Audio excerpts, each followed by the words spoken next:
We walked through the old square today for a couple hours, and it was just, yeah, it's really an extraordinary place. Just sampling, peeking into shops, and yeah, the corridors and the vendors and the rug weavers and the ceramics, and yeah, but there's so much more to explore.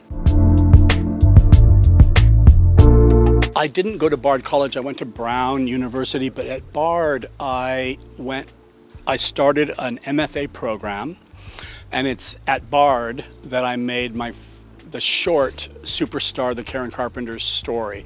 So I had written that script and brought it to Bard, and the Milton Avery School of the Arts, their MFA program mostly was painters.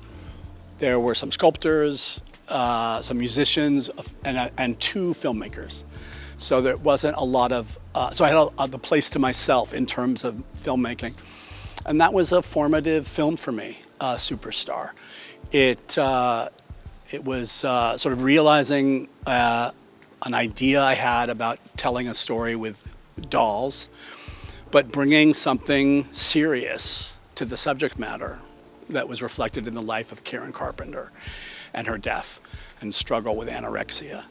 But it was a film that put me on the map, I would say, as a filmmaker. People took notice of that film, and it opened up doors that would lead to my first feature film, Poison. There were certain filmmakers like Cirque who made a great impression on me in college, and who inspired aspects even of my second feature film, Safe, with Julianne Moore, a domestic story set in a house about a very repressed female character. After doing Safe with Julianne, I thought, you know what? I'd really like to take this to the next obvious step and really get into the Circean language and try to construct a story that drew from aspects of his films and a little bit of the work of Max Ophüls as well.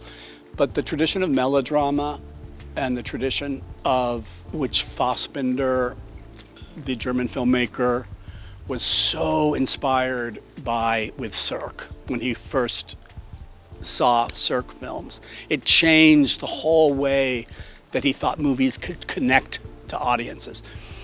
And so I was very aware of that inspiring tradition, you know, and I wanted to see what I could do with it and really do it set in the 50s, which was a great privilege. I mean, cinema is a kind of music. It's a temporal medium. It doesn't work if it isn't affecting you emotionally.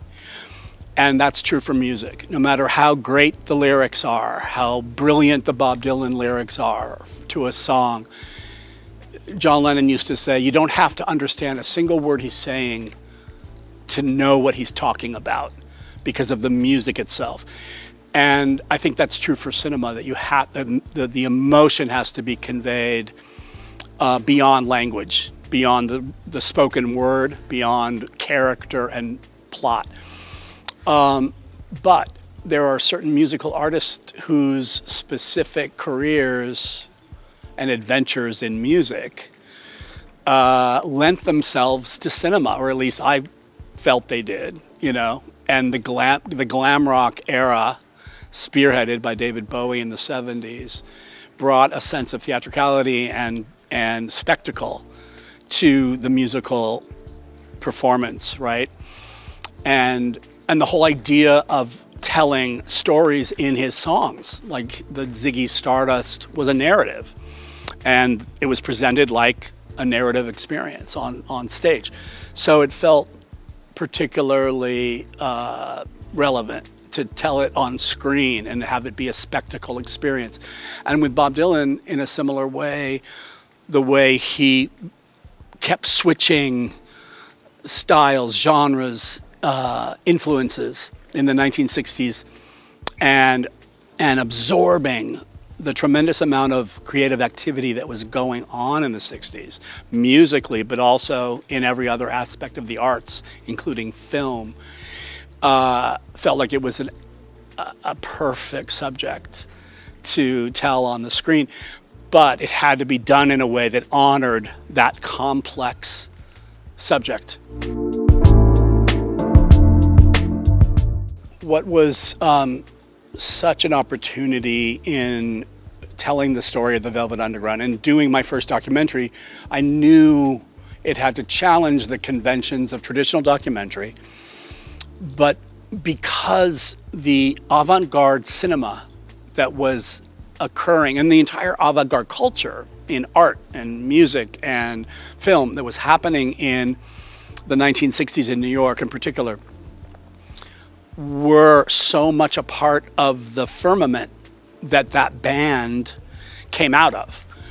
And so the audiences that were going to see musical performances and performance art pieces and gallery exhibitions and choreography, they were the same audiences moving around from place to place in New York at the time. And the avant-garde cinema was hand in hand with everything else that was going on. And so it was almost like the material that I had to use was, and it was visual. So we had a visual language. The avant-garde filmmaking that was going on became the perfect way of illustrating what that music was doing, right? And it wasn't my own imposition on that. That's really what that band was surrounded by. So it was just this, to be able to use those clips from all of these lesser known and increasingly obscure filmmakers from the avant-garde world and paint my canvas with their films, you know. COVID happened while we were cutting the Velvet Underground, and I was cutting as well as with my two editors. All three of us were on the cutting away, and I didn't want it to end. It was just such an incredibly rich experience and invitation to honor this time and to try to bring audiences back to that time.